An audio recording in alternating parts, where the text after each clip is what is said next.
Rat Rod Matt coming at you from Rustin Rod's Garage. Uh, just an update on what I just got finished and the end of our model show yesterday.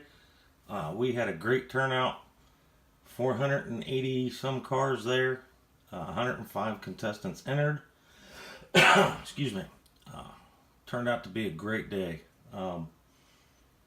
Judging took a little longer because we didn't quite take into account we'd have a 33% increase in attendance. Um, that's way more than we thought. We thought we'd get a few more attendees, but not that big of an increase. So judging took a little longer, about an hour longer than it normally takes us. So we have to look at that for next year. But moving on, the day was a success. Talked to some people that thought they enjoyed the day. Thought we did a good job. We appreciate that.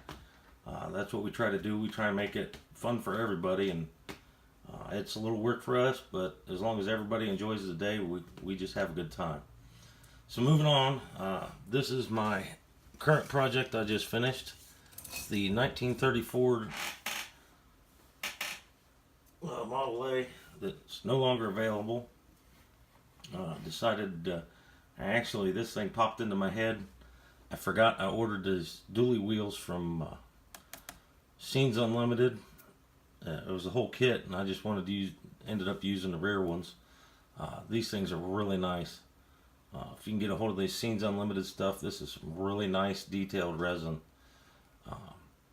But I saw those sitting on a shelf in a box that I forgot I'd ordered. I opened it up, and it was a light switch went off, and this made it to the bench. I went ahead and I've done speed holes in the visors before. This time I decided to do them in the side of the body, and I actually did them in the back, and we got a little tail light in that one. Did a little rusting, little steel look to it, kind of like the 48 Ford I did, but I put more actual surface rust on this one.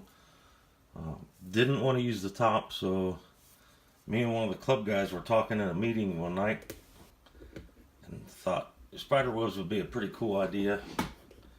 And I've done webs before, making them myself, but went a little bit farther this time. Or I did them again. We did a little pattern going this way. The rear windows I didn't put in. I put webs in those. The interior, the bomber seats came with it. We probably weren't going to see those. They'll be in the pictures.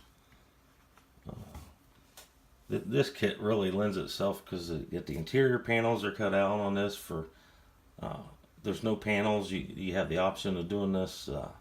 Just the framework. This car just lends itself to a rat rod. And it'll make it easy for anybody to build one. This thing is just awesome for that. Now I have to decide. I have another one. Am I going to build another rat rod, or am I going to build a nice street rod? But that's in the future. It's got a big block Chevy in it. Aluminum valve covers, aluminum air cleaner, some jewelry pieces for the exhaust. They're actually twisted two different ways, and you can kind of see it. This side goes down, this side goes up. It's kind of odd, kind of unusual, which is perfect for a rat rod. I've been looking for something to put them on for almost 2 years, and they just kind of jumped out at me on this build. I got a little camshaft here for the front push bar. Didn't go radical crazy rusting out the frame, just black. Made the little ignition box over here instead of using a coil. It was just a fun build.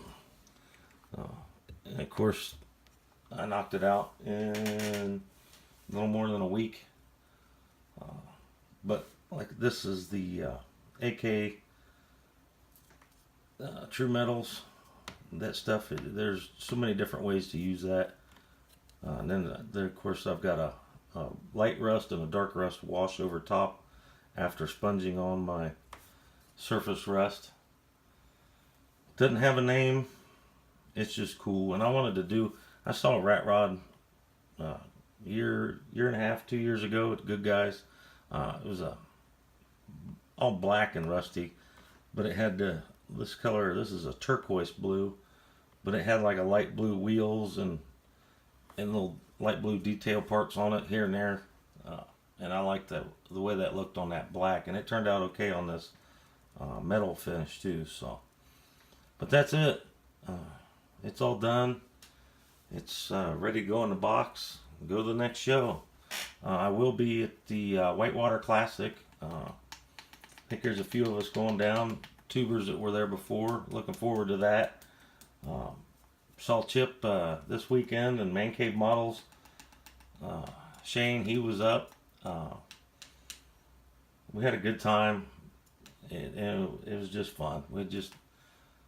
The show's a lot of work to put it on, but once you get it started, in between you can visit, keep you busy, but you get to meet a lot of people, a lot of new people. It seems like everybody enjoys themselves. You look at the models, are amazing. There's just so much to look at. So we're looking forward to next year.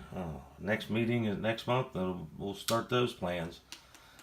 So if you ever get a chance to get in to see it, we're getting there. Right now, 500 models. That's a lot of cars to look at, and we quite a few vendors that seem to like our venue and keep coming back. Like to keep them coming back. Our guys that attend our show seem to like to buy kits. I don't know if it's because they get their tax money back and hold on to it for a little bit, or if it's just we're kind of the first show here in the central Ohio area of a car show, not a combination IPMS car show. So we're looking forward to next year. I'm looking forward to coming down to Tennessee, and we'll see what happens from there for the rest of the year. Everybody take care. Have the rest of the weekend. Enjoy the rest of the weekend. And we'll talk to you soon.